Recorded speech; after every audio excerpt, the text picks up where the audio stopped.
Oakley Headland nació el 18 de enero de 2023 en el Hospital General de Warren, en Warren, Pensilvania, hija de su madre, Tasha Headland, y de su padre, Tyler Prescott.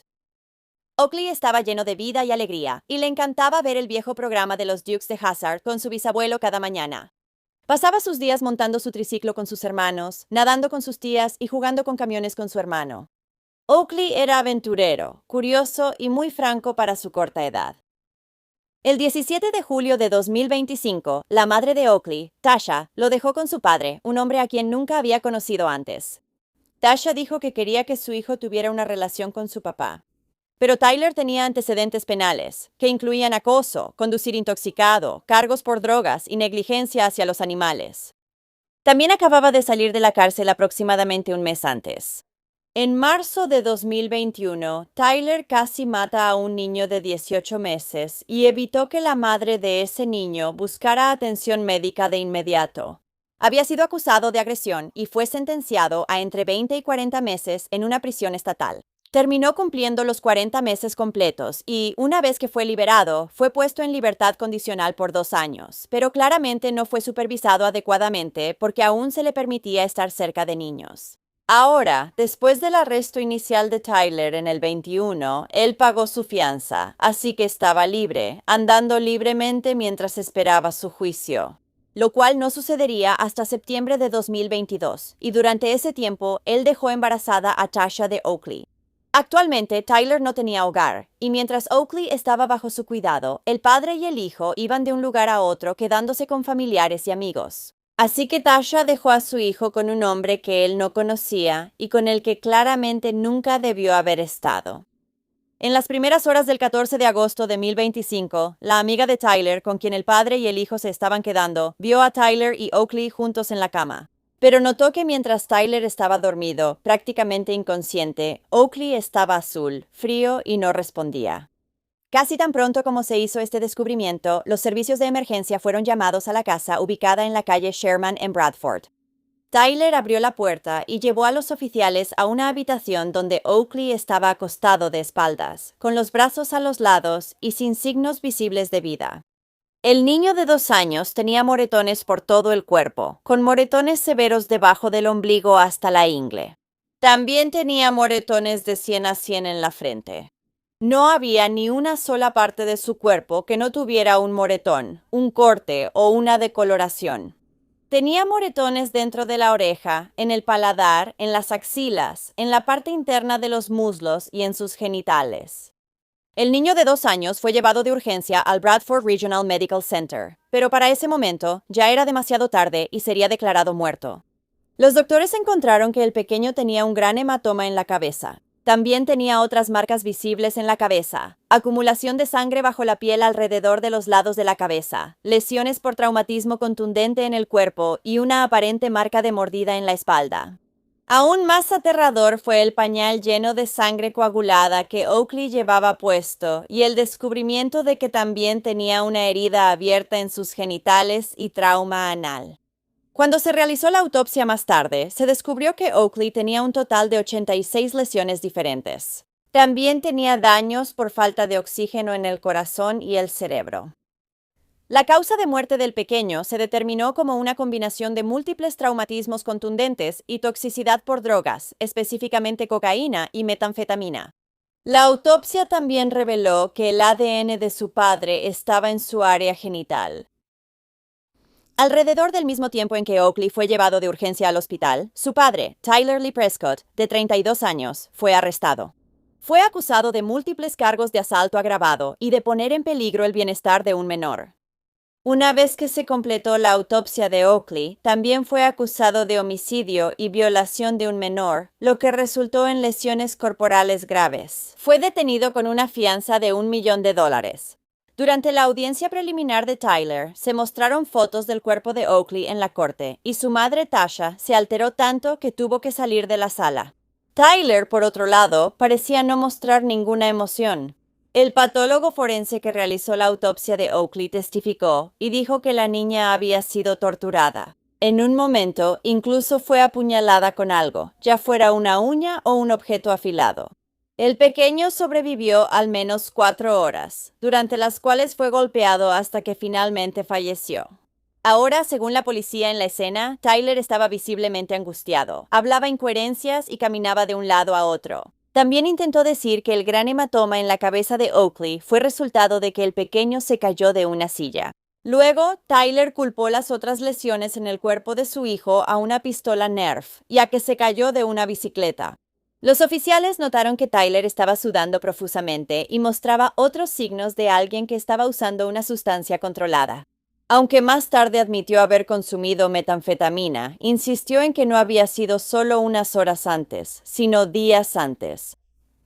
En el momento de la muerte de Oakley, él y su padre Tyler se estaban quedando con unos amigos. Se llamaban Tyler Fenton y Kelsey Kaviska. Y ellos dirían que el padre y el hijo acababan de empezar a vivir ahí el martes, 2 días antes de que llamaran al 911. La pareja declaró que Oakley parecía bastante tímido cuando su papá entraba en la habitación, pero que cuando él se iba, Oakley volvía a la normalidad. Kelsey dijo que esto le dio una muy mala sensación, pero nunca llamó para alertar a los servicios de protección infantil. El novio de Kelsey, Tyler Fenton, diría que el miércoles alrededor de las 6 de la mañana vio a Oakley levantada y caminando por la casa. Más tarde esa mañana, escuchó algo y pensó que solo eran sus hijos pateando la pared, así que les gritó y luego volvió a dormir. Un poco después, lo despertó la alarma de incendio que sonaba en el cuarto de Tyler y Oakley. Cuando abrió la puerta, vio a Oakley tirado en el piso desnudo y su papá rápidamente tomó una cobija y lo cubrió. Luego le dijo a Tyler Fenton que había estado fumando cigarrillos uno tras otro y que eso fue lo que hizo que la alarma de humo se activara accidentalmente. Más tarde ese día, alrededor de las 3 de la tarde, Kelsey fue a tocar la puerta de Tyler Prescott para pedirle un cigarro. Él abrió la puerta pero bloqueó la entrada con su cuerpo, le dio un cigarro y luego rápidamente volvió a entrar. Ni Tyler Fenton ni su novia Kelsey volvieron a ver a Oakley con vida después de eso. A la mañana siguiente, el jueves, Kelsey, que estaba en el trabajo, llamó a su novio y le dijo que estaba preocupada por Oakley y le pidió que fuera a verlo. Fue entonces cuando Tyler Fenton lo encontró inconsciente. Tyler Fenton dijo que cuando abrió la puerta del dormitorio, un leve mal olor lo golpeó en la cara y vio a Oakley, quien parecía sin vida. Así que despertó a Tyler Prescott y le indicó que le hiciera RCP a su hijo mientras él llamaba al 911. Pero Tyler Prescott estaba demasiado desorientado, así que Tyler Fenton tuvo que hacerlo él mismo. Se encontraron mensajes de texto entre Tyler Prescott y la madre de Oakley, Tasha. El 10 de agosto, Tyler le envió un mensaje diciendo que él y Oakley iban a visitar a su abuela en Harrisburg. Luego, el 11 de agosto, Tasha le envió un mensaje a Tyler diciéndole que extrañaba a su hijo y que quería ir por él. Pero Tyler ignoró el mensaje. El 13 de agosto, Tasha le envió otro mensaje preguntándole si estaba en la ciudad. Y Tyler mintió, diciéndole que no. Al día siguiente, el 14 de agosto, a las 5:09 de la mañana, Tyler le escribió a Tasha y le dijo: Tasha, lo siento, Tosh, Oak ya no está. Ahora, aunque Tasha insistió en que había intentado recuperar a su hijo de Tyler y le había enviado un par de mensajes de texto, según algunas personas en las redes sociales, Tasha había sido contactada y le dijeron que fuera a buscar a su hijo porque temían que estuviera en peligro. Pero según ellos, ella se negó a escuchar. No estoy 100% segura de si esta información es verdadera o no, pero pensé que valía la pena mencionarlo. Ahora, el novio actual de Tasha, a quien ella permite estar cerca de sus otros hijos, Brian Scott Parks, también es un delincuente sexual registrado. Así que no parece que ella tenga el mejor juicio, ni que les brinde a sus hijos el ambiente más seguro para vivir. Debido a todo esto, muchas personas en Internet también han estado pidiendo el arresto de Tasha, pero eso aún no ha sucedido. Poco después de la muerte de Oakley, una foto de él comenzó a circular en las redes sociales. Fue tomada por un miembro de la familia en una fiesta de cumpleaños solo unas semanas antes de que el pequeño muriera. En la foto, Oakley se ve absolutamente miserable y tiene heridas visibles por todo el cuerpo. Sin embargo, nadie parecía pensar que algo andaba mal con el pequeño, y nunca se contactó a los servicios de protección infantil. También está esta publicación que hizo la prima de Oakley después de su muerte, que dice: Querida Oakley, no puedo creer que tu papá te haya hecho algo así.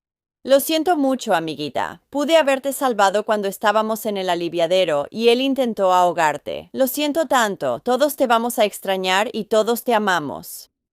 No estoy segura exactamente a qué se refiere esta publicación, pero parece que Tyler intentó ahogar a su hijo antes de su muerte.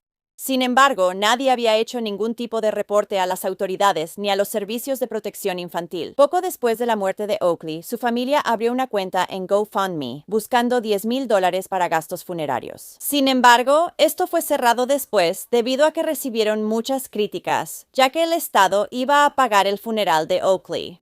Antes de que fuera eliminado, la tía de Oakley, Courtney Headland, publicó en la página de recaudación de fondos y dijo: "La vida de Oakley fue más que una tragedia. Él era solo un niño pequeño con la sonrisa más brillante, que se reía de todo y amaba a todos". Además, ella dijo en una publicación de Facebook: "Oakley, nunca pude terminar tu colcha y tu bicicleta sigue en mi patio trasero donde la dejaste. No sé cómo esto puede ser real. No sé qué hacer con esto. Nunca te olvidaré". El funeral de Oakley se llevó a cabo el 19 de agosto de 1925 en Hollenbeck Cahill Funeral Homes, y luego fue enterrado en el McKean Memorial Park en el condado de McKean, Pensilvania. Desde la muerte del pequeño se han iniciado 2 peticiones en línea. Una de ellas exige que las autoridades investiguen a fondo la muerte de Oakley y acusen a todos los responsables. También solicita mayor apoyo y recursos para los servicios de protección infantil. La segunda petición pide que los trabajadores de protección infantil puedan entrar a una casa de inmediato si se considera que la situación es de alto riesgo y sospechan que hay una emergencia. Y he incluido los enlaces para ambas peticiones en la caja de descripción de abajo.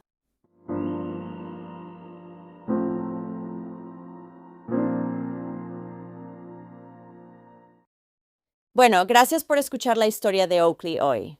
Es increíble que su madre pensara que era una buena decisión dejarlo con su padre, quien acababa de salir de la cárcel por hacerle daño a otro niño, y a quien Oakley no conocía en absoluto. Me hace preguntarme en qué podría estar pensando ella. Luego también está el hecho de que tiene a sus otros hijos cerca de un delincuente sexual registrado, aunque no creo que sea probable. Ojalá que ella también sea castigada por lo que le pasó a este precioso niño. Él no la dejó descansar en paz, no es justo. Familiares y amigos desconsolados por una joven vida preciosa que fue arrebatada. Había señales, ¿no sabes? Y cosas que, ya sabes, o sea, todo esto se pudo haber evitado.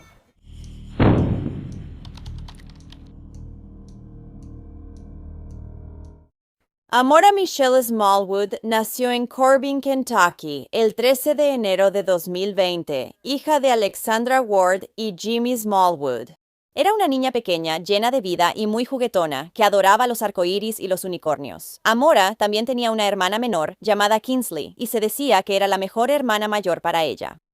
Los padres de Amora se separaron a finales de 2020 y su madre, Alexandra, o Alex para abreviar, muy pronto comenzó a salir con un nuevo hombre llamado Jordan Taylor en enero de 2023. Los dos se conocieron en Snapchat y para principios de febrero, Jordan ya se estaba mudando con Alex y sus 2 hijas a su casa en la calle Eatontown, en Corbin. Menos de un mes después, el 19 de febrero, Alex estaba en el trabajo, aunque no estoy segura de dónde trabajaba, porque en internet figura como dueña de una boutique infantil llamada Everything Baby Company. Pero de cualquier manera, ese día, Alex había dejado a Amora y a su hermana Kinsley al cuidado de su nuevo novio Jordan. Él había estado cuidando a las niñas desde las 8:30 de la mañana y luego, alrededor de las 2:30 de la tarde. Él estaba llamando al 911, reportando que Amora se había caído y ahora no respondía. Poco después, la pequeña fue llevada de urgencia a un hospital cercano. Cuando la niña llegó a Baptist Health en Corbin, no estaba respirando. También tenía una hemorragia cerebral y múltiples lesiones en todo el cuerpo, incluyendo una marca de mordida humana en el brazo. Aunque el personal médico hizo todo lo posible por salvarla, la niña de 3 años sería declarada muerta solo unas horas después. Ahora, la madre de Amora, Alex, se apresuró al hospital al enterarse de que su hija no respondía. Y cuando los doctores le informaron que no podían hacer nada más por Amora y que había fallecido, la madre inmediatamente comenzó a culpar al hospital por la muerte de su hija.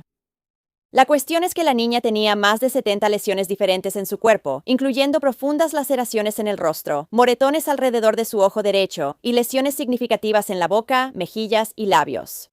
Tenía moretones por todo el cuerpo, de la cabeza a los pies. y estaban en diferentes etapas de curación, lo que significa que ocurrieron durante un periodo de tiempo, algo que Alex habría notado. Sin mencionar que también fue la irresponsable que decidió dejar a sus dos hijas al cuidado de alguien a quien conocía desde hacía menos de un mes. Una vez que se realizó la autopsia al cuerpo de Amora, se determinó que la causa de su muerte fue un traumatismo contundente no accidental en la cabeza y el cuerpo. También se descubrió que había sido agredida sexualmente. El forense dictaminó que su muerte fue un homicidio. Poco después de que Amora fuera llevada de urgencia al hospital, el novio de su madre, Jordan Taylor, fue arrestado. Fue acusado de asesinato en primer grado, estrangulamiento en primer grado y sodomía. Luego se le fijó una fianza de $1 millón. Ahora, esta no era la primera vez que Jordan tenía problemas con la ley. De hecho, ya había tenido varias interacciones con las autoridades en el pasado. De hecho, había sido arrestado al menos 15 veces desde 2019 por cargos de agresión y violencia doméstica, amenaza terrorista en primer grado, robo por apropiación ilícita, intoxicación pública, posesión de un arma de fuego con el número de serie alterado y amenazas. Y aunque la madre de Amora, Alex, también había sido llevada a la estación de policía para ser interrogada, en ese momento no fue arrestada.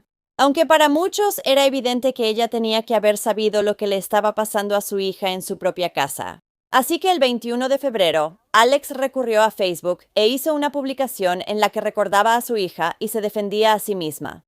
Decía, primero quiero decir, descansa en paz, el hermoso ángel de mamá. Estoy tan perdida sin ti, eras la luz de mi vida. Recuerdo el día en que te tuve. Fue un momento tan agridulce. Nunca sentí un amor o un lazo tan fuerte hasta el momento en que te pusieron en mis brazos. Fuiste y siempre serás la niña de mamá. Sé que me estás mirando desde arriba, y también a todos los que te amaron. Nunca olvidaré la sonrisa que tenías en tu rostro cada día de tu dulce vida. Mami siempre te amará y siempre serás el ángel guardián de mami. Luego escribió, en segundo lugar, nadie sabe lo que pasó ese día. Yo no estaba ahí. Yo estaba en el trabajo. La autopsia aún no ha salido. Si alguna vez hubiera pensado que mis hijos no estaban seguros o que estaban en peligro, no los habría dejado con él. Mi hija nunca apareció ni dijo que tenía miedo. Así que, de nuevo, nunca pensé que estuvieran en peligro. Alex también declaró que ella y su familia sabían cómo Amora había recibido todos los moretones en su cuerpo y que ninguno de ellos fue por maltrato. La madre continuó diciendo que la hermanita de Amora no había sufrido ningún daño y llamó idiotas a las personas que decían que ella había permitido que su novio lastimara a sus hijas.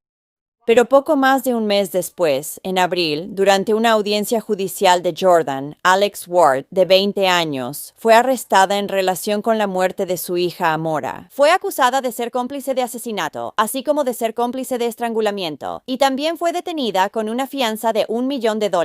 Ella, junto con otros amigos y familiares, algunos usando camisetas que decían justicia para la princesa de papá, mostraron claro asombro y sorpresa cuando un alguacil sacó a la joven de 20 años de la sala del tribunal esposada y luego la llevó al otro lado de la calle a la oficina del sheriff para su procesamiento.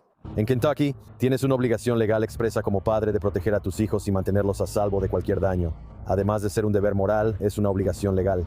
Y los padres que no protegen a sus hijos de sufrir consecuencias como estas son responsables del delito como si lo hubieran cometido ellos mismos. Ahora, las autoridades policiales confiscaron los teléfonos de Alex y Jordan poco después de que Amora fuera declarada muerta. Y lo que encontraron fue suficiente para convencerlos de que Alex sabía exactamente lo que le estaba pasando a su hija en manos de Jordan. Los detectives descubrieron pruebas de que varias personas le habían advertido a Alex sobre el pasado criminal de Jordan. E incluso ella había buscado su historial criminal en línea en varias ocasiones, revelando sus muchos delitos. Sin embargo, a pesar de esto y de conocerlo por menos de un mes, Alex decidió dejar que él se mudara con ella y sus hijas, además de permitirle cuidarlas sin supervisión. Había mensajes de texto entre la pareja que también indicaban que Jordan había agredido a Alex, al menos en una ocasión, después de lo cual ella le envió un mensaje pidiéndole que no lo hiciera de nuevo y luego diciéndole que lo amaba. Jordan respondió a estos mensajes diciéndole a Alex que ya no lo cuestionara y diciendo que ya no iba a cuidar a Amora porque lloraba demasiado. Lo que me hace preguntarme exactamente qué era exactamente lo que Alex le estaba cuestionando a Jordan que lo hizo enojar tanto. ¿Fue algo que le pasó a la niña pequeña mientras él la cuidaba? Más mensajes mostraron la dinámica entre la pareja, con Jordan enviando un mensaje que decía, podría arruinarte, Alex, ya verás. A lo que ella respondió, no quiero ver, solo te quiero a ti, bebé. En otro mensaje, Jordan la amenazó diciendo que iba a dejar toda la casa como una escena del crimen. Luego hubo varios mensajes en los que Jordan le dijo a la madre que había golpeado a Amora demasiado fuerte, y como resultado la había cubierto de moretones y otras marcas. ¿Y cuál fue la respuesta de Alex? Bueno, fue decirle a su novio que necesitaban encontrar una manera de ocultar las lesiones de Amora antes de ir a comprar un auto con su mamá y antes de irse de vacaciones. Eso era lo que le preocupaba. Los detectives también revisaron el historial de Google de Alex y mostró que ella había buscado en línea extensamente formas de hacer que los moretones desaparecieran y cómo hacer desaparecer las marcas rojas. Luego se descubrió un video en el teléfono de Jordan que había sido grabado el 17 de febrero, solo 2 días antes de la muerte de Amora. En el video se veía a la niña con múltiples heridas en la cara, incluyendo una cortada en la nariz. Jordan, quien también aparece en el video, luego asfixia a la niña con su mano y se le escucha llorar y boquear. Al día siguiente, el 18 de febrero, una foto en vivo muestra a Amora comiendo un tazón de cereal. En ella, se puede notar que está aún más lastimada, y es evidente que sus habilidades motoras están deteriorándose. Luego, resulta que el 19 de febrero, el mismo día en que la niña fallecería, Jordan le había enviado un mensaje de texto a su madre. Estos mensajes decían, voy a desquitarme con ella. ¿Qué vas a hacer? No estás en casa. Alex respondió diciendo, solo es una bebé. Después de eso, hubo una llamada rápida entre la pareja, aunque no se sabe qué se dijo. Un poco después, Alex le envió varios mensajes de texto a Jordan, preguntándole si todo estaba bien. Pero él no le respondió. Y a pesar de eso, así como de los mensajes de texto preocupantes que él le había enviado antes, ella permaneció en el trabajo. 2 horas después, Jordan llamó varias veces a Alex, pero ella no contestó. Así que, en su lugar, le mandó un mensaje de texto diciendo, contesta, amiga, Amora no despierta. También había mensajes que mostraban que Alex había sido advertida sobre la posible implicación de Jordan en la muerte prematura de su hijo pequeño, Havon Taylor, en julio de 2020. El bebé tenía solo 5 meses en ese momento y murió mientras estaba al cuidado de su padre. Jordan había estado cuidando a Havon esa noche, mientras la madre del bebé, Shayna, estaba en el trabajo. Cuando descubrió que su hijo no respondía, Jordan la llamó y le dijo, no te enojes, pero el bebé no tiene pulso y está en la ambulancia. Luego colgó el teléfono y procedió a enviarle un mensaje de texto a la madre en el que decía, no quise lastimarlo. Después Jordan, en tono de broma, supongo, le envió otro mensaje en el que admitía haber matado a su hijo. Aunque la madre del bebé, Shayna, mostró estos mensajes a las autoridades, la autopsia había resultado indeterminada y desde entonces ella había estado luchando por justicia para él. Así que antes de la muerte de Amora, Jordan incluso le había enviado un mensaje de texto a Alex diciendo, lo maté, en referencia a su hijo. Sin embargo, incluso después de enterarse de esta información, ella aún decidió quedarse con él y dejar que cuidara sola a sus 2 hijas. No mucho después de que las autoridades descubrieran esta información sobre el hijo pequeño de Jordan, a quien ahora creían que había sido asfixiado, él también sería acusado en relación con la muerte del bebé. En octubre de 2024, Jordan Taylor, de 24 años, se declararía culpable de los cargos relacionados con la muerte de Amora. Esto fue a cambio de que los fiscales aceptaran retirar la pena de muerte como opción.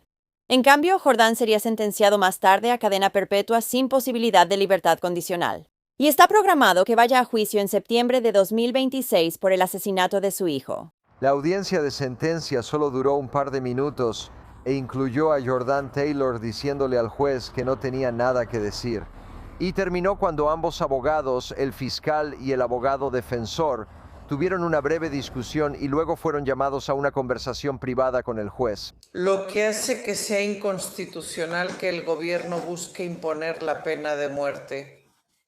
La abogada de Jordan Taylor le dijo al juez que ella cuestionaba si, en caso de que el caso hubiera ido a juicio, él habría sido elegible para la pena de muerte debido a su bajo coeficiente intelectual. El juez Dan Belew no la dejó terminar y ordenó que sacaran a Taylor de la sala del tribunal.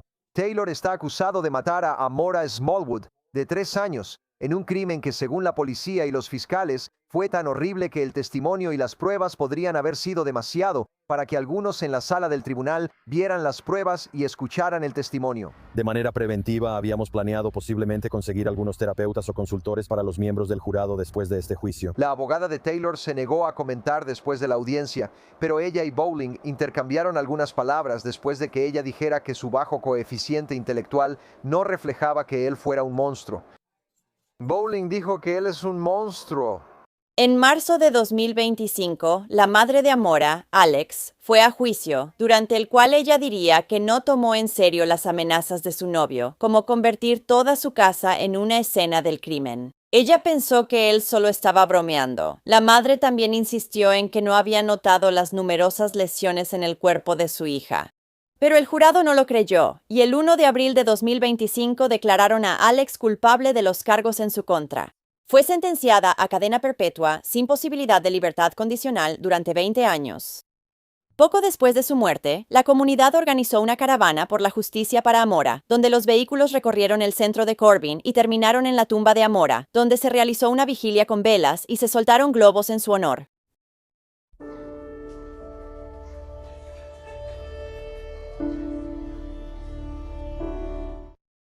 Bueno, gracias por escuchar la historia de Amora hoy. Tanto esta madre como su novio son el colmo. Jordan es una completa basura que ya había matado a un niño. Y Alex es una idiota que ignoró todas las señales de alerta posibles. Todo para poder tener a un hombre en su vida. Un hombre al que solo conocía desde hacía un mes y actuó como si él fuera más importante que sus propias hijas. Es repugnante. Hola, te amo, te extraño. Buenas noches. Buenas noches, te amo. Noticias de última hora a las 4, esto es nuevo. En los últimos 15 minutos, Daniel y Chloe Spencer ahora enfrentan cargos de asesinato en segundo grado por la muerte de su hija de 5 años, Missy Mogul.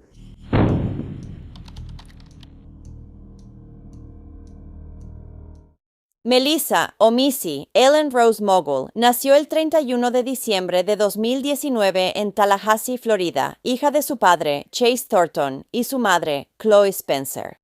También tenía 2 hermanos y 2 hermanas. Se decía que Missy, de 5 años, era una niña brillante, feliz, dulce y muy cariñosa. Le encantaban Minnie Mouse, Lilo y Stitch, mirar mariposas en el jardín, bailar, nadar, jugar afuera con sus primos y jugar con sus muñecas. Cuando Missy nació, su mamá Chloe tenía solo 17 años y vivía con sus padres en el condado de Wakulla, Florida. Se decía que la mamá era muy desatenta y no atendía a su nueva bebé cuando lloraba. Así que no mucho después de que Missy nació, los propios padres de Chloe, Pepper y Andy Mogul empezaron a criar a la pequeña. Eso fue hasta que Missy tenía 4 años, cuando el tribunal decidió darle otra oportunidad a su mamá y la regresaron a su custodia. Para este momento, Chloe también estaba casada con un hombre 12 años mayor que ella llamado Daniel Spencer. Así que Missy, junto con sus hermanos, su mamá y el nuevo esposo de su mamá, Daniel, habían estado viviendo en una casa en Kipling Court, en Southwood. Y en la mañana del 19 de mayo de 2025 se llamó a los servicios de emergencia al lugar. Cuando los paramédicos llegaron al lugar, encontraron a la niña de 5 años inconsciente y un hombre llamado Robert Frabel, quien se decía que era su abuelo, aunque no biológico, le estaba realizando RCP. Robert también era dueño y vivía en la casa donde Miss y su familia residían. La niña fue trasladada al cercano Tallahassee Medical Center, pero fue declarada muerta poco después de su llegada. A Missy se le encontraron moretones excesivos por todo el cuerpo, cortes en la cara, marcas de ligaduras en las muñecas y marcas de quemaduras en los dedos. Tenía los pies tan amoratados que se le habían puesto negros. Parecía que la habían atado y asfixiado. Missy también estaba desnutrida y tenía posibles signos de abuso sexual. Los doctores dijeron que la habían golpeado tan brutalmente que casi no se le podía reconocer. Si no era ya evidente, una autopsia posterior confirmaría que la muerte de Missy fue un homicidio. Sin embargo, en ese momento no se pudo determinar la causa de su muerte. La madre de la niña, Chloe Spencer, de 23 años, y su padrastro, Daniel Spencer, de 35 años, fueron arrestados. Y aunque inicialmente fueron acusados de agresión agravada a un menor, después esto se cambió a homicidio en segundo grado. Se les negó la libertad bajo fianza y también se les ordenó no tener contacto con sus 3 hijos pequeños, quienes habían sido retirados del hogar. Ahora, según Chloe, su hija había estado enferma el fin de semana antes de morir, pero planeaba llevarla al médico.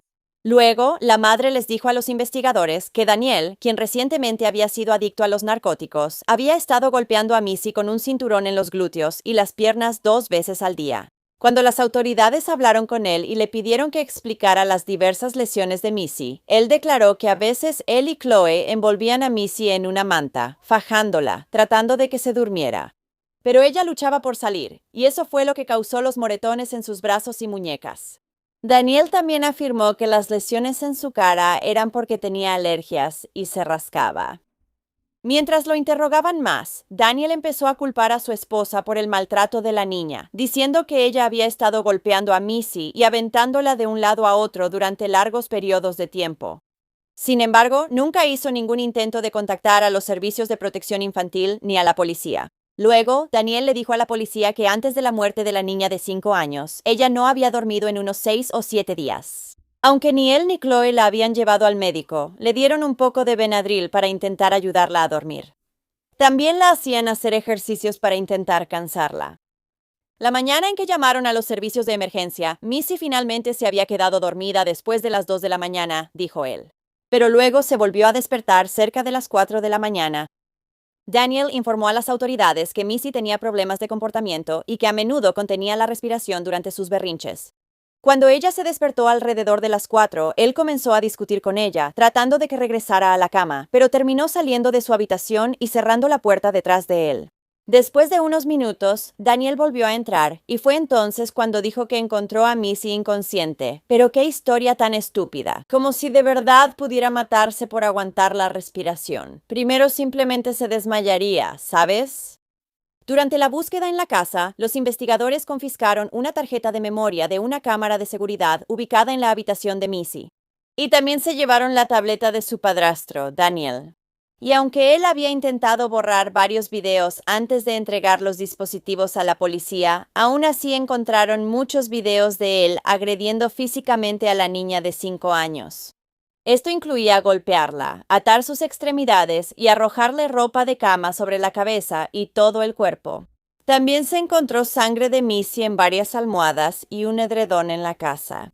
Además, los detectives encontraron fotos de ella acurrucada en la cama, mientras su madre, Chloe, estaba de pie sobre ella con un objeto en la mano, lista para golpearla, que después admitiría que era un zapato.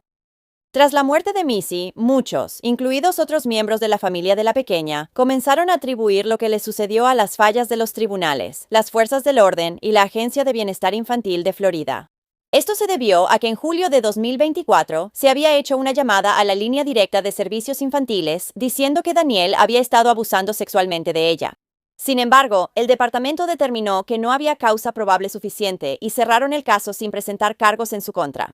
Más tarde dirían que esto se debió a que no había pruebas físicas de que algo hubiera sucedido y, en esencia, sería simplemente la palabra de Missy contra la de Daniel. Ese mismo año también se presentó una queja por parte de la madre de la niña, Chloe, diciendo que Daniel la había agredido, pero esta queja terminó nuevamente sin causa probable para su arresto. Lo que hacía que la decisión de las autoridades de no acusar a Daniel en ninguna de las dos ocasiones pareciera aún más absurda era el hecho de que estos incidentes habían ocurrido solo unos meses después de que él fuera atrapado en un operativo encubierto con una supuesta menor. Se llamó Operation Spring Cleaning y fue llevada a cabo por el departamento del sheriff del condado de León. Aparentemente, Daniel había sido atrapado chateando en línea durante horas, con una oficial encubierta que se hacía pasar por una niña de 15 años. Cuando la oficial le dijo a Daniel que solo tenía 15 años, él respondió diciendo que la edad es solo un número. También en estos mensajes, le dijo a la joven que quería hacer el amor con ella e insistió en que borrara la conversación para que él no tuviera problemas. Al final, Daniel fue arrestado, como ya mencioné, y en ese momento le encontraron condones y lubricante en su camioneta, los cuales él afirmó que eran para él y su esposa porque no habían pasado el día de San Valentín juntos. Además, intentó decirles a los oficiales que los mensajes de texto a la niña de 15 años solo eran mensajes automáticos, o que su hijo de 3 años pudo haber agarrado su teléfono y enviado los mensajes por accidente. Pero cuando los oficiales le dijeron a Daniel que ninguno de esos escenarios era posible, él en su lugar culpó a un keylogger, que es un tipo de tecnología de vigilancia que se usa para monitorear las pulsaciones de teclas en una computadora o un teléfono. Básicamente captura y registra todo lo que hace un usuario.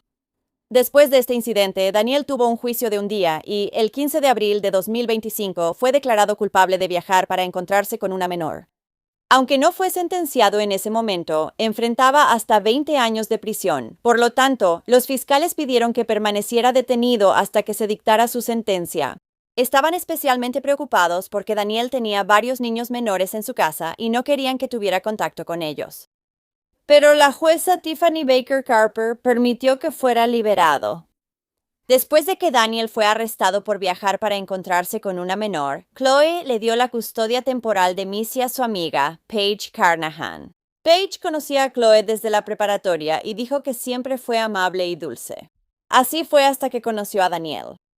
Ahora, una vez que Missy estuvo bajo el cuidado de Paige, ella le contó que Daniel le ponía la mano en el cuello y la tocaba de manera inapropiada cuando estaba enojado. Posteriormente, Paige presentó una denuncia ante la policía. Como dije antes, no se hizo nada, y según Paige, ella les suplicó que hicieran algo. Pero los trabajadores sociales solo le dijeron que probablemente a Missy la habían entrenado para inventar esas acusaciones contra Daniel. La niña fue devuelta al cuidado de su madre y su padrastro en octubre de 2024. Y según los miembros de la familia, después de que Missy le contó a su madre que Daniel la había estado tocando, Chloe amenazó a la niña. En marzo de 2024, Chloe publicó en sus redes sociales defendiendo también a su esposo. Les dijo a todos que lo dejaran en paz porque él no era un depredador sexual. Según ella, Daniel y ella solo estaban jugando a que ella era una chica de 15 años, lo cual no tiene sentido porque hay pruebas de que él estaba hablando con un oficial de policía. También se ha dicho por la familia de Chloe que solo un par de semanas antes de que Daniel fuera atrapado durante la operación encubierta, ella lo sorprendió tratando de salir de la casa a escondidas en medio de la noche para ir a encontrarse con una niña de 12 años. Aparentemente, Chloe revisó su teléfono mientras él se estaba bañando, preparándose para salir, y encontró mensajes entre su esposo y la niña, hablando sobre sus planes para verse esa noche. También encontró pruebas de que no era la primera vez que Daniel se veía con ella. De más está decir que hubo muchas personas que le advirtieron a la madre que mantuviera a sus hijos alejados de Daniel en los meses previos a la muerte de Missy, pero ella simplemente los ignoró a todos y defendió a su esposo al mismo tiempo. Viendo las otras publicaciones de Chloe en redes sociales, siempre actuaba como si fuera una madre muy amorosa y cariñosa también. Constantemente habla de que Missy era todo su mundo y que era una niña de mamá. Sin embargo, hay una publicación del 15 de enero de 2025 que realmente me llama la atención. Chloe escribió: "Si quieres criar con respeto, genial. Si quieres criar con mano dura, eso también está bien. Yo me guío por lo que veo que mis hijos necesitan en ese momento. Puede que reciban un abrazo, puede que se lleven una buena tunda, o puede que ambas cosas. Realmente depende, pero ambas cosas van acompañadas de una charla porque nunca quiero que mis bebés tengan que adivinar por qué reacciono así". De manera inquietante, después del arresto de Daniel en relación con la muerte de Missy, su abuela le escribió una carta al juez que manejaría el caso pidiendo clemencia para él. La nota dice que él es un hombre honesto y digno de confianza que no tiene condenas previas. También tiene una familia y merece una oportunidad para mejorar. La abuela de Daniel continúa diciendo que cree que él pudo haber sido engañado en el momento de su supuesta infracción. Ella no cree que él tuviera malas intenciones, sino que fue engañado para hacer algo malo que pensó que era algo bueno. Puras tonterías. Es un hombre adulto. Y la jueza a la que ella le escribió, de quien dije que es la que está manejando el caso de asesinato de Missy, es exactamente la misma jueza que dejó salir a Daniel de prisión mientras esperaba su sentencia por sus delitos sexuales. Yo diría que eso es un gran conflicto de intereses. Según la abuela de la niña de 5 años, Pepper, la fiscalía actualmente está tratando de que los cargos de Daniel se eleven a asesinato en primer grado y posteriormente buscar la pena de muerte. Después de la muerte de Missy, se lanzó una campaña de GoFundMe para ayudar a cubrir los gastos del funeral, así como para asistir a los hermanos de la pequeña, quienes ahora, según se dice, viven con una tía abuela. Se llevó a cabo una vigilia en honor a la vida de Missy Mogul el 29 de mayo de 2025, donde más de 100 personas se reunieron afuera del centro comunitario Southwood para rendirle homenaje. No la conocía, pero siento que soy ella. Todas tenemos niñas pequeñas en este vecindario y deberíamos estar protegiendo a nuestros hijos. Y solo desearía haberla conocido. Ojalá hubiera podido hacer algo. Ashley Chambers ha llorado mucho por la muerte de la pequeña Missy Mogul de 5 años. Ella y otras mamás en Southwood están tan impactadas y consternadas por esto que están organizando una vigilia para Missy aquí en el Jardín de las Mariposas de Southwood. Pensé que era importante que el vecindario se reuniera y simplemente tuviera un lugar comunitario para sanar. Burbujas, tonos de rosa y morado y Minnie Mouse. Son todas las cosas que hacían especial a Melissa Mogul, Missy, de 5 años. Los vecinos de la comunidad de Southwood están honrando esas partes de su vida en una vigilia el jueves, y para honrar a la dulce niña. Cada vez que la veías tenía una sonrisa en el rostro. Sentimos que queríamos hacer algo para mostrarle a esta familia nuestro amor y apoyo, y difundir la historia de Missy, asegurándonos de que su nombre siga presente para lograr que se haga justicia por ella. Queríamos soplar burbujas por ella, dibujar en la banqueta mensajes de esperanza y mensajes de amor. La familia de Missy también asistió. Su madrina, Jasmine Harsfield, dice que aprecia los esfuerzos de la comunidad para honrar a Missy, pero espera que lo siguiente sea la justicia. Cuando pienses en una niña llena de energía, quiero que pienses en Melissa. También se planea una celebración de la vida de la pequeña para el 21 de junio de 2025 en la Iglesia de Dios Bay Harbor en Brunswick, Georgia, y también será transmitida en vivo. En julio de 2025, tanto Chloe como Daniel fueron acusados formalmente de asesinato en primer grado, en lugar de sus cargos originales de asesinato en segundo grado. En los documentos judiciales, se reveló que la causa oficial de muerte de Missy se determinó como asfixia. Durante la audiencia, Chloe se declaró no culpable de sus cargos, y Daniel simplemente decidió permanecer en silencio y no decir nada. Los fiscales anunciaron que buscarían la pena de muerte para Daniel, y con el tiempo decidieron que también buscarían la pena de muerte para Chloe.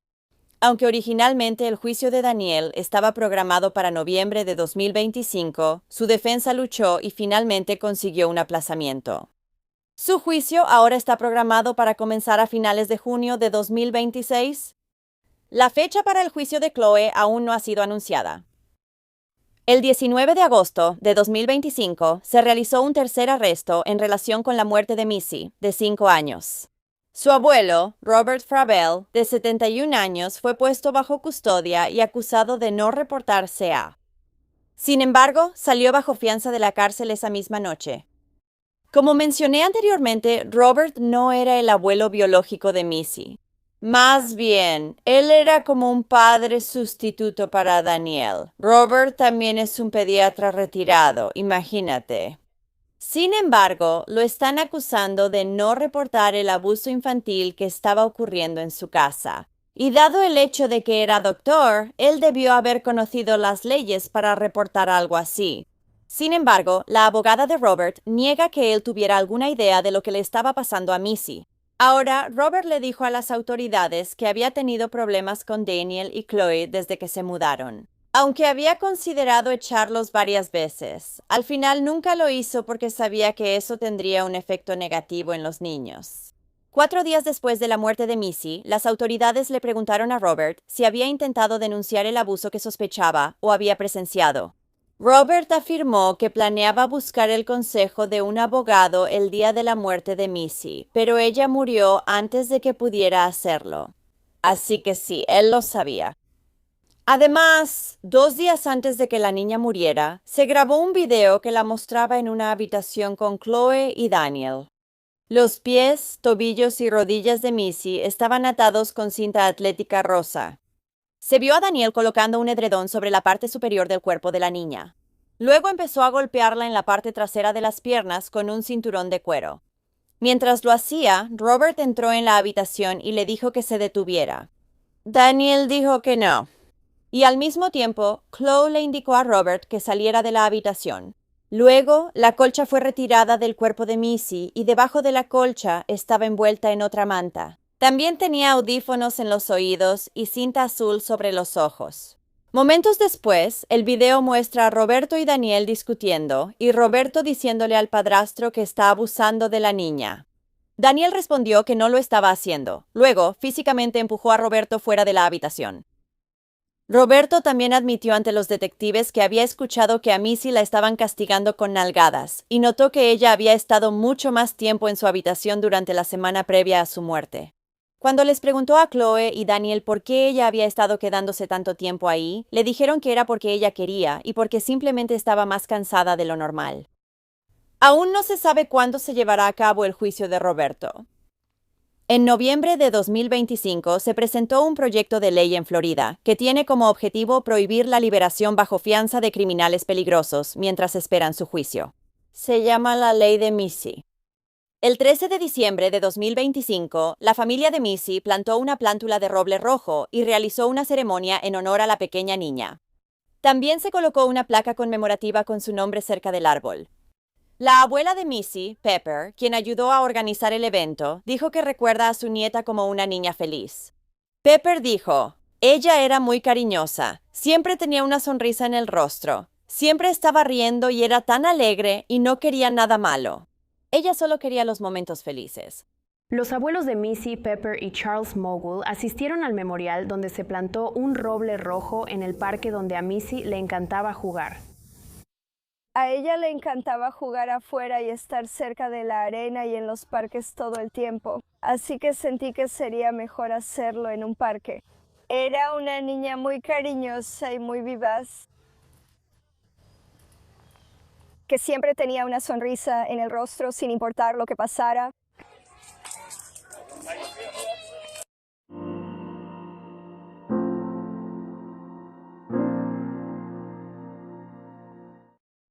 Bueno, gracias por escuchar la historia de Missy hoy. Hay tantas cosas sobre este caso que son absolutamente indignantes. Primero, a Daniel se le permitió quedar en libertad después de que lo declararon culpable de intentar reunirse con una menor. Luego, nadie le hizo caso a Missy cuando dijo que él la estaba tocando. Y luego está el hecho de que su madre, Chloe, defendió a este monstruo y lastimó a su hija igual que él lo hacía. Tantos fracasos llevaron a la muerte de esta pequeña, y simplemente es increíble. ¿Qué piensas sobre este caso? Él acaba de morir. La patóloga dijo que no se puede identificar una causa definitiva de muerte, y la muerte de James ha sido certificada como muerte por causas naturales desconocidas. Witkowski todavía se pregunta exactamente qué pasó la noche en que James murió y ahora ha contratado a su propia patóloga forense privada para que lo revise de nuevo. ¿Cómo es posible que un niño de 2 años fallezca sin explicación?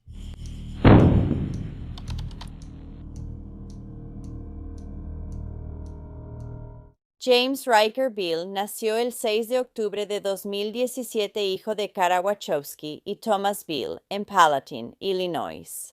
James era un niño dulce que podía hacer sonreír a cualquiera. Le encantaba jugar con su hermana mayor, cantar y bailar. A James también le gustaban los monstruos. Le encantaba la canción Baby Shark y se decía que era muy aventurero y curioso. Los padres de James, Kara y Thomas, nunca se casaron, pero estuvieron juntos durante 5 años. Y a lo largo de su relación, Kara dijo que Thomas la maltrataba emocional y físicamente. Él le decía que no era una buena madre, que sus hijos no la querían y que no valía nada. Las cosas en su relación empeoraron aún más en agosto de 2018 cuando Thomas violó y sodomizó a Kara. Unos días después de que sucedió, Kara lo enfrentó y Thomas terminó pidiéndole disculpas. Luego puso la excusa de que había sucedido porque tenía mucho trauma desde su infancia. Le dijo a Kara que su padre, Jerry Beale, había abusado sexualmente de él, lo que le había causado depresión, trastorno de personalidad disociativo, trastorno de personalidad antisocial y trastorno de personalidad narcisista. Dijo que había sido una de sus otras personalidades la que la había violado, pero Thomas también le prometió a Kara que iría a terapia. Él quería mejorar, así que ella decidió quedarse con él. Pero incluso con Thomas yendo a terapia, las cosas en su relación con Kara no mejoraron en absoluto. Y en marzo de 2019, Tom de hecho violó a Kara una vez más. Después de este incidente, Kara recurrió a un grupo de TPT en redes sociales y publicó un mensaje sobre lo que le había sucedido. Bueno, Tom terminó enterándose y la llamó, amenazándola de muerte. Así que Kara decidió que ya era suficiente y denunció la violación a la policía. También empezó a hacer un plan para escapar de Tom. Iba a llevarse a sus 2 hijos e irse a vivir con una amiga hasta que pudiera salir adelante. Pero Tom también se enteró de eso y le dijo a Kara que si se iba, no solo se mataría a él mismo, sino también a ella. Sin embargo, Kara sabía que ya no iba a quedarse más tiempo con ese hombre horrible. Una vez que Tom se dio cuenta de que Cara iba en serio, que no iba a volver con él, decidió decirle la verdad. La verdad era que él nunca había ido a terapia como decía que lo había hecho. También confesó que nunca había tenido trastorno de identidad disociativo ni personalidades múltiples. Además, en un momento antes de esto, Tomás había dicho que esta personalidad alterna lo había llevado a casi matar a golpes a un niño. Y el juez que más tarde presidiría su caso de custodia, el juez Dalton, sabía de esto, así que solo ten eso en mente. Cara le preguntó a Tomás si los niños estaban seguros con él, a lo que él le respondió que probablemente era un mayor peligro para ellos que para ella porque la amaba más a ella. Así que Tomás fue arrestado después de que Cara denunciara la violación a la policía. Sin embargo, nunca fue acusado y terminó siendo liberado al día siguiente. La policía dijo que no había suficiente evidencia, aunque Cara tenía mensajes de texto en los que Tomás admitía lo que le había hecho. Además, Cara nunca fue notificada cuando Tomás fue liberado de la cárcel al día siguiente de su arresto, y él se presentó en su casa. Cuando llegó, Tomás se acercó demasiado a Cara, pero por suerte, Cara tenía una amiga ahí, así que él no terminó lastimándola a ella ni a los niños. Pero Cara decidió que era momento de solicitar una orden de protección de emergencia contra su ex. Ahora, durante las últimas semanas desde que terminaron, Tomás había estado usando el auto de Cara porque, aunque estaba a su nombre, ella no tenía licencia de conducir, él sí.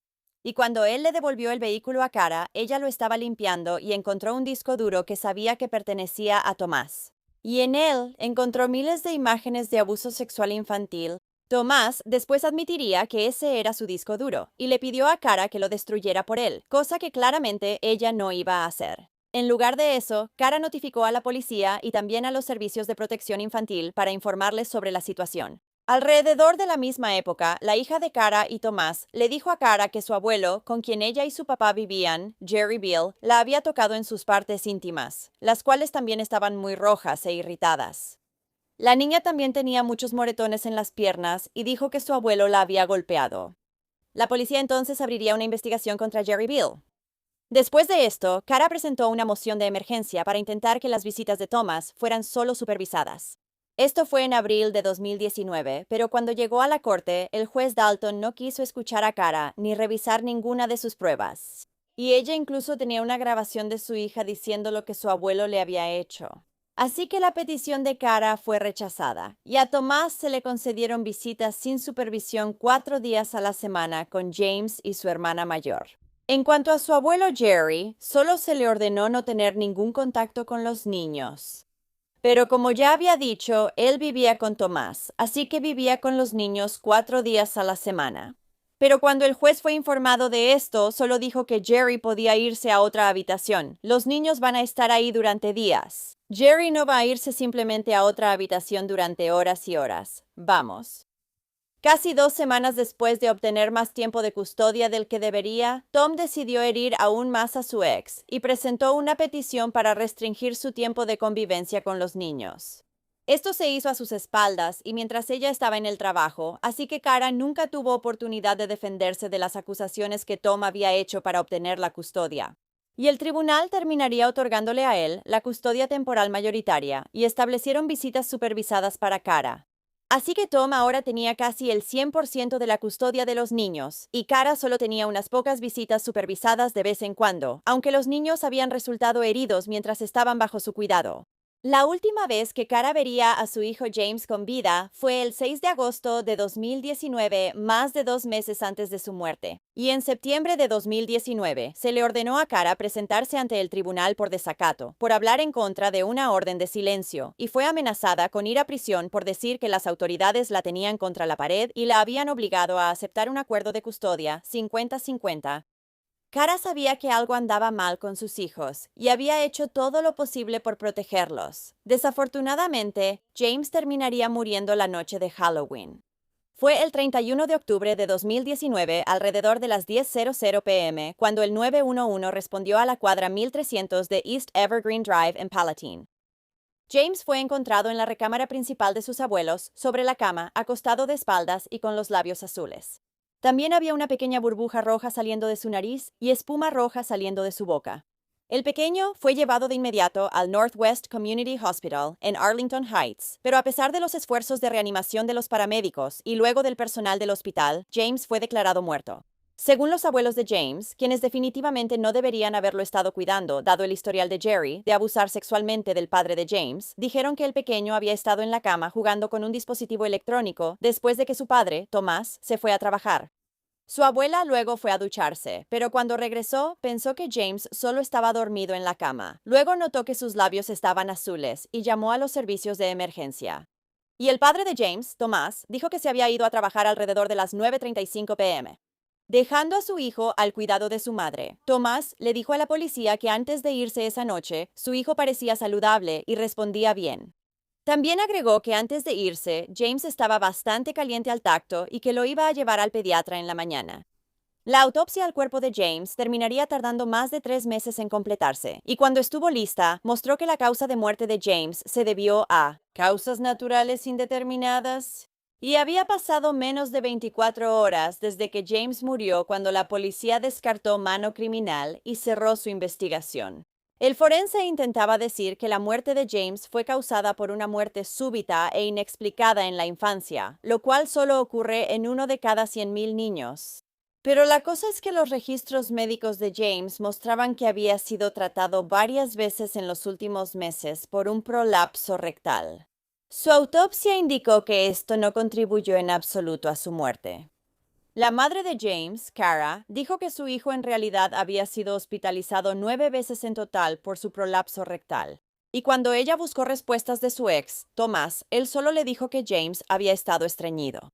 Sin embargo, Tomás les dijo a los doctores que James no tenía antecedentes de estreñimiento.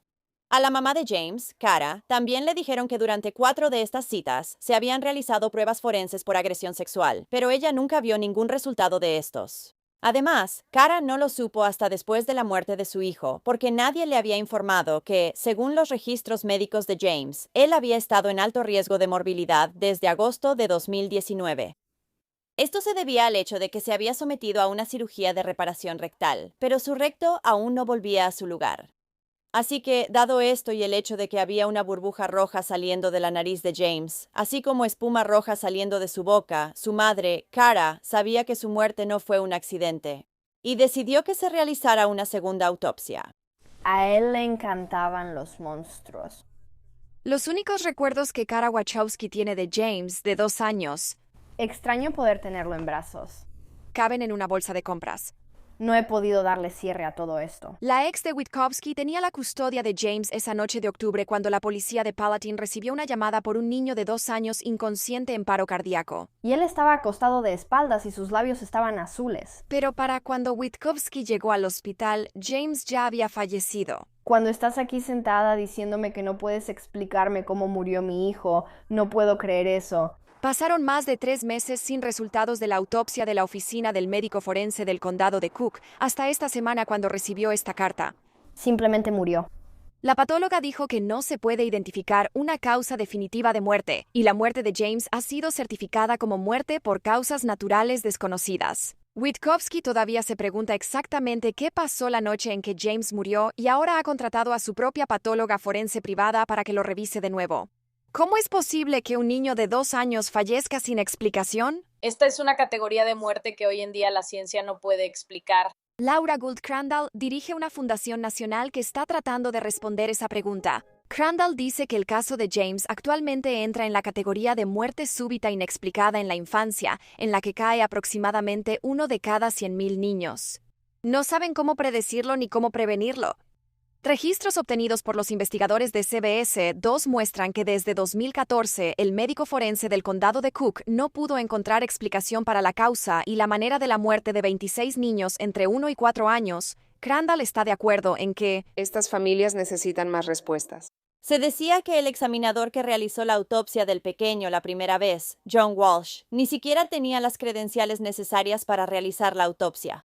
La médico forense también conservó el corazón, el cerebro y los órganos del cuello de James incluso después de que se completó la autopsia.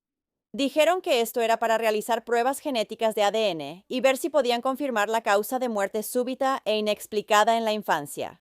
Pero el corazón y el cerebro de James se conservaron para ese propósito. No debería haber ninguna razón para que conservaran sus órganos del cuello. Aunque gracias a la ayuda de una abogada civil, la patóloga que Cara había contratado finalmente pudo obtener estos órganos, aunque 8 meses después. Los hallazgos de la segunda autopsia fueron que la muerte de James Beal fue causada por un trauma en la médula espinal cervical. Esto había provocado que su médula espinal se inflamara, lo que dificultó su capacidad para respirar y llevó a la inflamación cerebral, luego a la muerte cerebral, lo que resultó en el dictamen de muerte accidental. En el informe de la autopsia se indicó que era necesario realizar más investigaciones para determinar la causa de las lesiones, y tanto la policía como los servicios de protección infantil fueron informados de esto. Además, los únicos incidentes que podrían causar este tipo de lesión cervical en la médula espinal serían un accidente automovilístico, una caída, una lesión deportiva o abuso infantil. Un informe de sospecha de abuso y negligencia infantil, que había sido presentado por un médico y la patóloga forense, se determinó infundado tras una investigación realizada por los servicios de protección infantil. La madre de James, Cara, dice que seguirá luchando por la justicia para su hijo. Ella luchará hasta que finalmente alguien sea responsabilizado por su muerte. La policía dijo que durante su investigación no encontraron evidencia de un delito, por lo que cerraron el caso. También le practicaron una prueba forense de agresión sexual a James después de su muerte, pero cuando regresó del laboratorio forense, indicaba que no había otro ADN, o al menos eso fue lo que dijo la policía. El jefe de policía también dijo que si Cara les proporciona alguna nueva evidencia en el futuro, investigarán más a fondo el asunto. ¿Pero no es ese su trabajo, buscar pruebas y no el de ella? Después de la muerte de James, Cara mantuvo la custodia de su hija 4 de los 7 días de la semana. Sin embargo, su padre Thomas todavía la tenía los otros 3 días a la semana. Cara estaba haciendo todo lo posible para obtener la custodia total de su hija, pero no estoy segura de cuál es la situación actual. Cara también lanzó una campaña en Change.org pidiendo la reapertura de la investigación sobre la muerte de James. Desde su muerte, ella también ha realizado múltiples protestas pacíficas frente al Departamento de Policía de Palatine. Pero hasta el día de hoy, todavía no ha habido justicia para James Beal.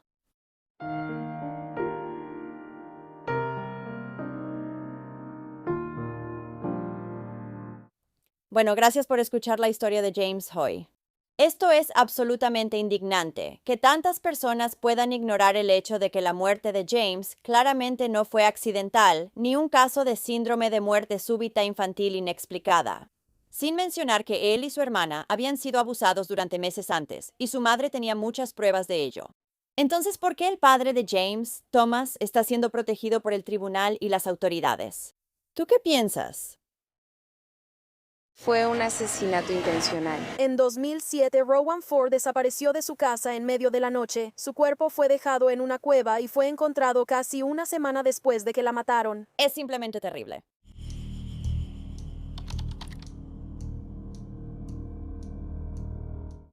Rowan Damia Ford nació el 11 de abril de 1998 en San Diego, California. Su madre era Colleen Monson. Ella era una estudiante de 4º grado en la escuela primaria Triway. Rowan era descrita como trabajadora, feliz y dulce. Le encantaban las Barbies, leer, dibujar y andar en bicicleta. También le encantaba ir a la iglesia y era la menor de 5 hijos. Rowan, de 9 años, vivía en Estella, Missouri, con su madre, Colleen, y su padrastro, David Spears. No se sabe quién era el padre biológico de Rowan, y él no formaba parte de su vida. Ahora la pequeña tuvo una infancia bastante difícil. Se decía que su casa estaba desordenada y sucia, y frecuentemente llegaba a la escuela con el cabello enmarañado, que muchas veces también estaba lleno de piojos. Rowan también era vista muchos días sin calcetas durante el gélido invierno de Missouri. Pero a pesar de sus circunstancias, Rowan era una alumna destacada que se había ganado el corazón de muchos de sus maestros.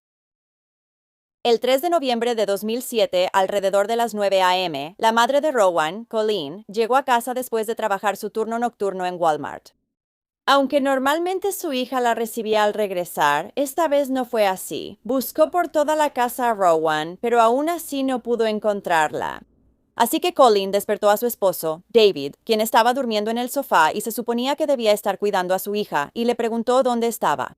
David afirmó que Rowan estaba en casa de una amiga, pero no sabía con cuál amiga. En ese momento, Colleen quería llamar a la policía. Sin embargo, David le dijo que sabía que Rowan estaba bien, solo estaba en casa de una amiga. Después de que pasaron unas horas más, y Rowan aún no había regresado a casa ni llamado a su madre, Colleen decidió que era momento de reportarla como desaparecida alrededor de las 7 p.m. Entonces, se emitió de inmediato una alerta Amber para la niña de 9 años y comenzó la búsqueda para encontrarla. Según el padrastro de Rowan, David, quien fue la última persona en verla, él salió con sus amigos, Christopher y Nathan, la noche del 2 de noviembre y dejó a Rowan sola en casa porque ella estaba dormida. Dijo que regresó a casa alrededor de la medianoche, pero no fue a verla. Más tarde, le dijo a la policía que volvió a salir alrededor de la 1:30 de la mañana y llamó a su madre para preguntarle si podía prestarle su camioneta. Su madre dijo que estuvo viendo la televisión, pero no fue a ver a Rowan mientras esperaba que David regresara. Él estuvo fuera por aproximadamente 5 horas y media. Ahora, la historia de David no tenía sentido para los investigadores. El sheriff Chris Jennings dijo que él no reportó su desaparición hasta 8 o 10 horas después de que desapareció, lo cual nos pareció sumamente extraño. Su historia cambió varias veces. Los sorprendimos en varias mentiras. Los detectives también querían hablar con los amigos de David, con quienes él dijo que había estado esa noche, Christopher y Nathan. Cuando hablaron con Nathan, él dijo que los 3 hombres se habían reunido en una granja donde todos estaban trabajando. La noche del 2 de noviembre, fueron a una licorería para comprar 2 o 3 paquetes de 6 cervezas de Malta. Luego fueron a la casa de David para beber y jugar billar. La madre de Rowan, Colleen, fue a trabajar alrededor de las 8:30 esa noche, dejando al niño de 9 años al cuidado de David. Los hombres siguieron bebiendo incluso después de eso. Más tarde esa noche, Christopher le pidió a Nathan que lo llevara de regreso a casa y convencieron a David de ir con ellos, dejando a Rowan completamente solo. Dijeron que ella estaba dormida en el piso de su habitación en ese momento. De camino al remolque de Christopher, el trío se detuvo y compró más alcohol. Cuando llegaron a la casa de Christopher, continuaron bebiendo y también fumaron un poco de marihuana. Después de aproximadamente 1 hora, Nathan dijo que él y David se fueron. Tuvo que dejar a David antes de poder regresar a casa y decidió tomar los caminos secundarios porque estaba intoxicado y no quería arriesgarse a ir por la autopista y que lo detuviera un oficial de policía. Afirmó que lo había dejado de vuelta en su casa alrededor de la medianoche. El 4 de noviembre, la policía hablaría con Christopher Collins y él les daría la misma historia que Nathan, excepto por fumar marihuana.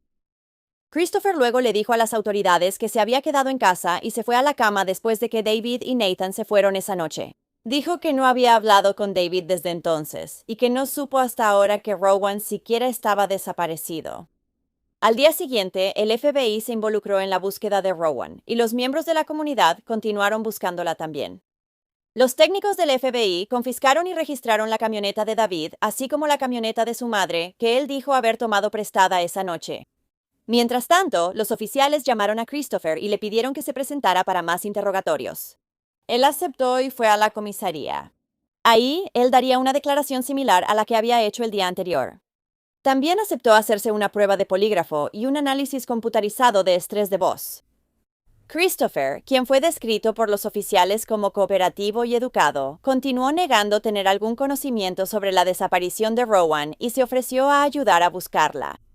Más tarde también aceptó usar un micrófono oculto y acusó a David, el padrastro de Rowan, de estar involucrado en su desaparición. Luego, Christopher le dio a los investigadores sugerencias sobre dónde deberían buscar a la niña. Ahora, el padrastro de Rowan, David, había sido amigo de Christopher durante muchos años, e incluso Cristóbal había vivido con David y su familia durante el verano y otoño de 2007. Mientras estuvo allí, Christopher dormía en el sótano y se había encariñado con los hijos de David. Él ayudaba a Rowan con su tarea, y ella lo llamaba tío Chris. Ella confiaba en él. Luego, a finales de octubre de 2007, Christopher se mudó y fue a vivir a la granja de su familia, donde vivía en una casa rodante, detrás de la propiedad ubicada en Wheaton.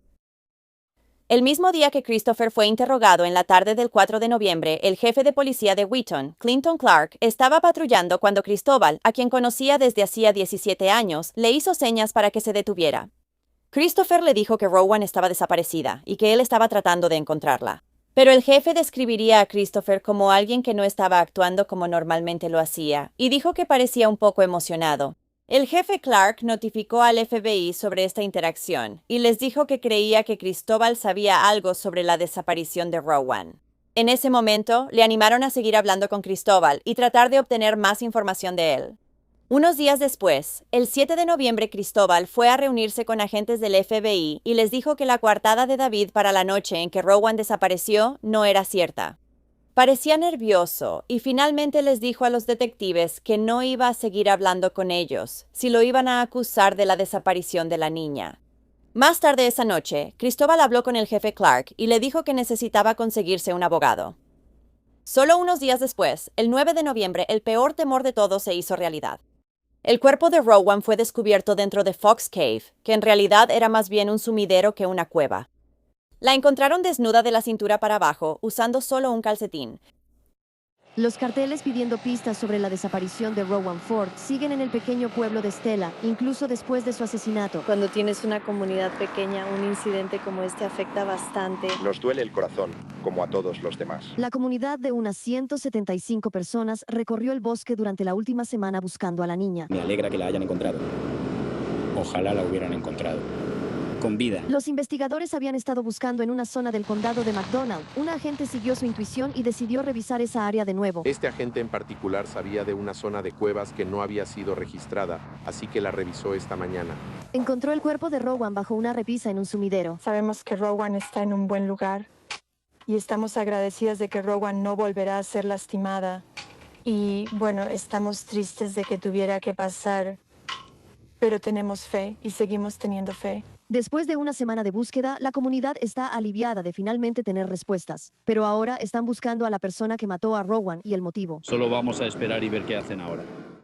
Según la autopsia de Rowan, ella murió como resultado de estrangulamiento. También fue violada. La niña de 9 años tenía cortes y moretones en su cuerpo que le fueron infligidos antes de su muerte y lesiones graves en el rostro que las autoridades creían que fueron causadas al ser arrojada al agujero. Cuando encontraron el cuerpo de Rowan, Christopher finalmente se acercó al jefe Clark y le contó la verdad sobre lo que había pasado. Dijo que la noche del 2 de noviembre, cuando Nathan llevó a David de regreso a su remolque por los caminos secundarios, él se subió a su propio vehículo y fue rápidamente a la casa de David en la carretera, llegando antes que él y llevándose a Rowan. Luego regresaron a su remolque y una vez ahí, él admitió haber violado a la niña. Christopher les dijo a los investigadores que después de cometer este acto horrible, planeaba llevar a Rowan de regreso a casa. Incluso la llevó afuera, de espaldas a él y sin hablar para que no pudiera escuchar su voz e identificarla. Pero Rowan logró voltearse, y la luna estaba brillante esa noche, así que reconoció a Christopher. Fue en ese momento cuando él dijo que entró en pánico. Christopher vio un cable enrollado en la caja de la camioneta junto a él, así que lo tomó y lo envolvió alrededor del cuello de Rowan. Luego empezó a jalar con mucha fuerza. Ella luchó un poco, pero cayó al suelo. En ese momento, Christopher supo que estaba en muchos problemas, así que puso el cuerpo de Rowan en la caja de su camioneta y condujo por ahí tratando de decidir dónde deshacerse de ella. Finalmente decidió dejarla en la cueva donde más tarde la encontrarían. Una vez que Christopher regresó a su remolque, quemó toda la posible evidencia, incluyendo su ropa ensangrentada, su colchón y la ropa interior de Rowan. Después de confesar ante las autoridades, Christopher fue arrestado y acusado de asesinato en primer grado, violación forzada y violación estatutaria. Fue detenido sin derecho a fianza. Los oficiales entonces fueron a hablar de nuevo con el padrastro de Rowan, David, y sorprendentemente, él mismo se implicó en el asesinato de la niña. Según el padrastro, él llegó a casa alrededor de la medianoche y cuando entró al cuarto de Rowan para verla, se dio cuenta de que ya no estaba. Por alguna razón, dijo que sabía que Christopher se la había llevado y la había llevado de regreso a su remolque, así que David le pidió prestada la camioneta a su madre y fue hasta allá. Cuando llegó, encontró a Christopher violando a Rowan y decidió unirse. Los dos hombres se dieron cuenta de que iban a meterse en un gran problema por lo que habían hecho, así que mataron a la niña de 9 años y tiraron su cuerpo en la cueva. David afirmó que él había sido quien estranguló a Rowan con la cuerda después de que Christopher se la entregó. En este punto, David Spears también fue arrestado y se le imputaron los mismos cargos que a Christopher. Él también fue detenido sin derecho a fianza. Solo unos días después de su arresto, la madre de Rowan, Colleen, solicitó el divorcio. Luego, de manera extraña, cuando la policía fue a hablar con Christopher de nuevo, él afirmó que David no tenía nada que ver con el asesinato de Rowan. Pero mientras David estaba en la cárcel, habló por teléfono con su madre y confesó haber causado la muerte de la niña. Le dijo que se había desmayado y que apenas ahora empezaba a recuperar la memoria. No pasó mucho tiempo hasta que la fiscalía anunció que tenía la intención de buscar la pena de muerte tanto para Christopher como para David. Christopher no iría a juicio hasta marzo de 2012. En ese momento, su abogada dijo que le habían diagnosticado tanto trastorno severo de apego disociativo, desorganizado, como trastorno explosivo intermitente. Afirmaron que Christopher había sido gravemente descuidado por sus padres y que estuvo en hogares de acogida durante gran parte de su vida. Por esto no podía formar vínculos emocionales con otras personas. La familia, los maestros y los amigos de Rowan se presentaron en la corte para contar el devastador impacto que su muerte tuvo en sus vidas. La madre de Rowan, Colleen Monson, dijo que su vida se había convertido en una cáscara vacía. Ella declaró, "Ya no es vida, lloro mucho". Habían pasado 6 meses desde que encontraron a Rowan y simplemente ya no podía soportar más. He estado en el hospital un par de veces. Actualmente estoy bajo cuidado psiquiátrico, tratando de recuperar mi vida, algo que se parezca a una vida. La hermana mayor de Rowan, Ariana, le dijo al tribunal que se desplomó en el suelo cuando escuchó que su hermana había sido asesinada. Todos en mi familia cayeron en una depresión profunda, dijo ella. Al final, Christopher fue declarado culpable de los cargos y fue condenado a muerte. Desde entonces, él ha intentado apelar su sentencia varias veces, pero todos los intentos han sido rechazados. Luego, en septiembre de 2012, antes de que David pudiera ir a juicio, la fiscalía decidió retirar sus cargos de asesinato y violación. Él llegó a un acuerdo de culpabilidad y se declaró culpable de entorpecer el proceso judicial y de poner en peligro el bienestar de un menor. Le dieron 4 años por entorpecer el proceso judicial y 7 años por poner en peligro el bienestar de un menor. La decisión de retirar los cargos contra David se tomó después de que una investigación adicional no lograra probar de manera concluyente que él hubiera estado involucrado en la agresión o asesinato de Rowan. Durante la autopsia de Rowan se realizó un kit de pruebas por agresión sexual y no había pruebas en contra de David. Tampoco había ninguna otra evidencia física de su participación. Y los investigadores dijeron que había inconsistencias en su declaración sobre haber estrangulado a la niña. Así que, entre la falta de pruebas y la insistencia de Christopher de que David no tenía nada que ver con los crímenes, los fiscales no sintieron que tuvieran suficiente para acusarlo. Esto fue a pesar de que el día antes de que encontraran el cuerpo de Rowan, David había llevado al forense del condado de Newton exactamente a esa zona. Ambos habían mirado dentro de la cueva, pero su cuerpo no era visible. El forense contactó al FBI después de esto, y menos de 24 horas después, recuperaron el cuerpo de Rowan. Entonces, si él no tuvo nada que ver con su asesinato, ¿cómo sabía David dónde se podía encontrar a Rowan? Después de cumplir solo unos pocos años en prisión por sus otros cargos, David fue liberado en marzo de 2015. Mientras estaba en libertad condicional, fue a trabajar para la Defensoría Pública Estatal. Sin embargo, en febrero de 2025 fue despedido.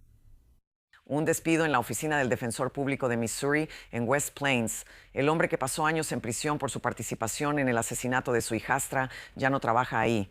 Una trabajadora de recursos humanos de la Defensoría Pública nos dijo esta mañana que el último día de David Spears en el trabajo fue el lunes. La oficina había sido criticada por contratar a Spears en 2016, un año después de que fuera liberado de prisión por su participación en el asesinato de Ford cerca de Joplin. Después de perder múltiples apelaciones, Christopher Collins, de 49 años, finalmente fue ejecutado mediante inyección letal el 3 de diciembre de 2024. Había escrito una nota para que se leyera en voz alta después de su ejecución. Decía, correcto o incorrecto, acepto la situación tal como es. A cualquiera a quien haya lastimado en esta vida, lo siento. Espero que puedan encontrar paz y seguir adelante. Sin importar de qué lado de esta situación estés, estás en mis oraciones y espero verte en el cielo algún día. Lo cual, primero, no se dirige directamente a la familia de Rowan, ni realmente les pide disculpas. Y segundo, ¿él cree que va a ir al cielo y que alguien quiere verlo ahí?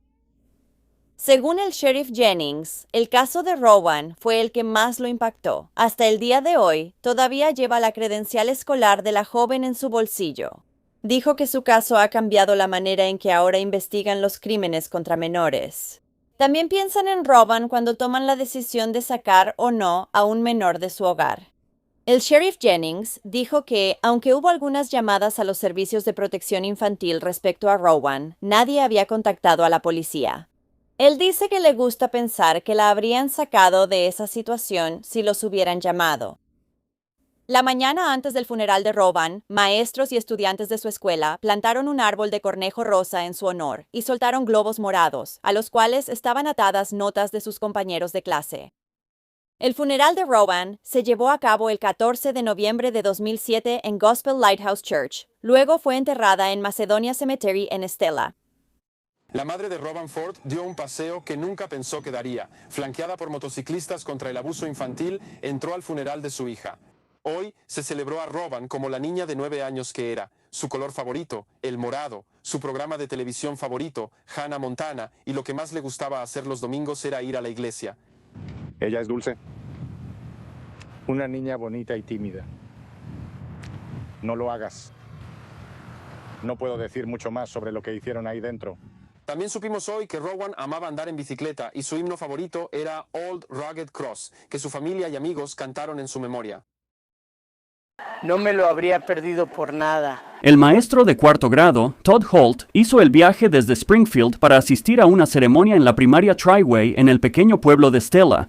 Ahí es donde se dedicó una banca conmemorativa a Rowan Ford. Ella era estudiante de cuarto grado ahí en 2007 cuando desapareció y posteriormente fue asesinada.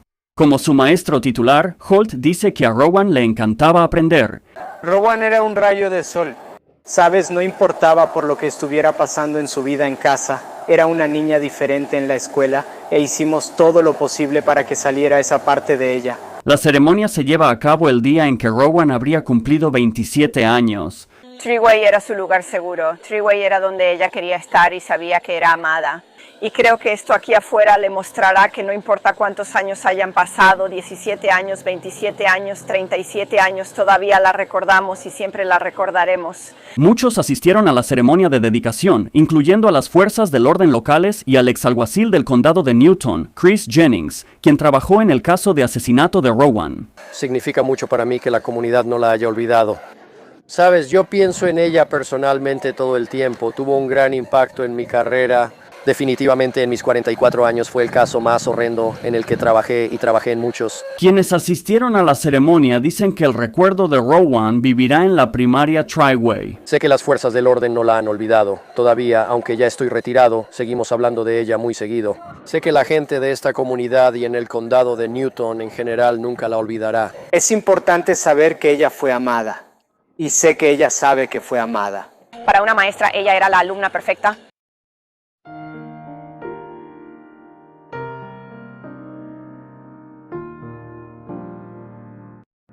Bueno, gracias por escuchar la historia de Rowan hoy.